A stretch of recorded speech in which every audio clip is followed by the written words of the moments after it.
algo de respeto a una tradición que es dura, pero que es una tradición que existe, pues no es solo venezolana, es una tradición que existe de México a Chile, por todas partes, y no solo en los Andes. Digo, Francisco Pacheco, que canta la canción, gran voz venezolana, él es de Cali, Aragua, y él, adolescente, vio la ceremonia de los angelitos. O sea que es una cosa que hasta recientemente, hasta los años 90 se hacía. Pero ella ha entredicho que el primer niño, que también es otra de las tradiciones, el primer niño se lo ofrece, se lo ofrecía. Sí. Pero ella ahí dice, yo creo que también. Sí, ella lo dice porque, bueno, ella tiene sus dudas. Por algo digamos que esa tradición, la de los angelitos y la que se ofrece, fue prohibida por ley en la época de Pérez Jiménez. O sea que no es tan lejos que una ley prohibía que se hiciera eso. Y cuando hay una ley, uno sabe muy bien que hay lugares más alejados en que quizás la gente no lo respeta. Yo no estoy seguro que se haga mucho hoy.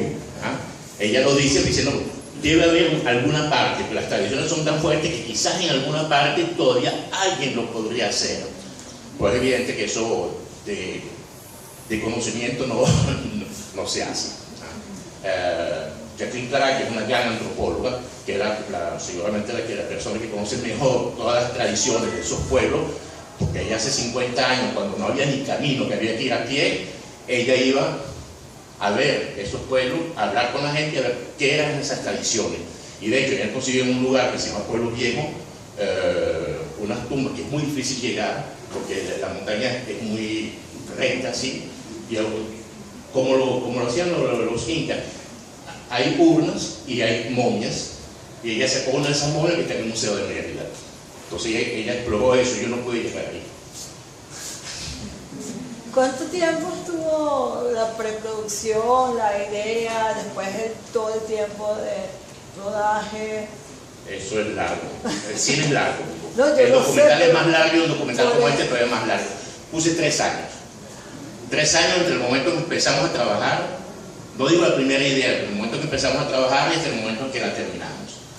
Tuvimos accidentes, digamos que tuvimos que parar la película porque, digamos que en Venezuela hay una inflación bastante grande y que entre el momento en que me dieron los créditos que filmamos, ya no la cantidad de dinero no era suficiente, pero sobre todo tuvimos un tiempo malísimo. Yo filmé en unos meses en que no hubiera debido llover tanto y tuvimos muchísimas lluvias.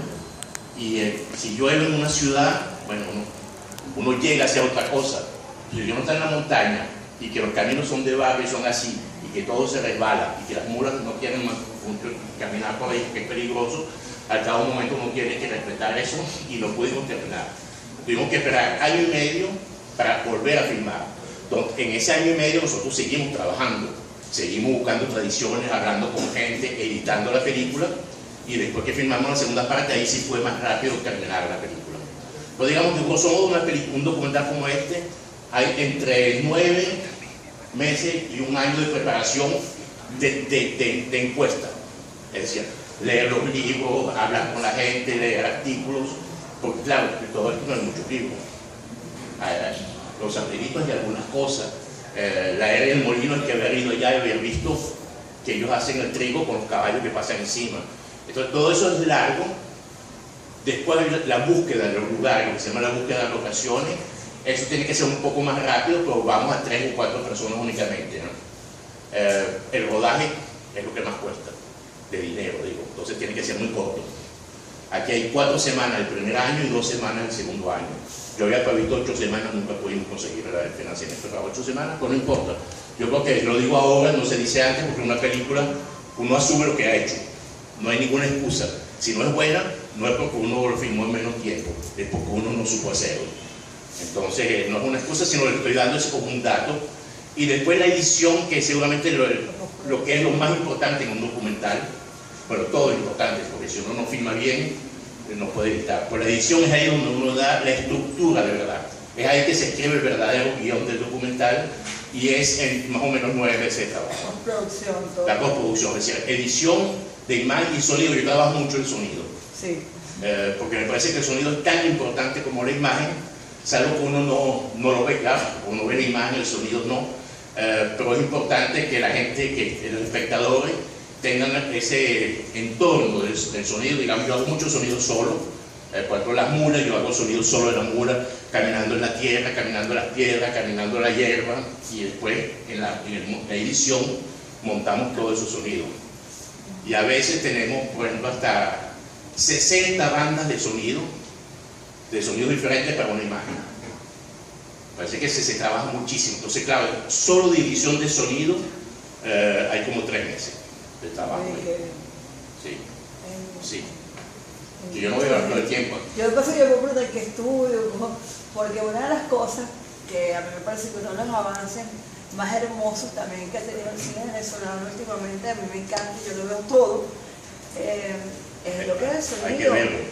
Sí, yo soy la primera que lo apoya y que digo que hay que verlo. O sea, si queremos hablar de algo y vamos a ser parte, somos parte de una sociedad, tenemos que ser participantes y partícipes de nuestro cine, de nuestro teatro y todo. Y una de las cosas que a mí más me llama la atención es que ahora sí hay, comparado en otro momento, sí hay una evolución bastante importante en cuanto al sonido. Y hay cineastas que quieren un manejo de verdad y le dan la importancia al sonido que enriquece muchísimo, y la que es la imagen, ya que es la fotografía.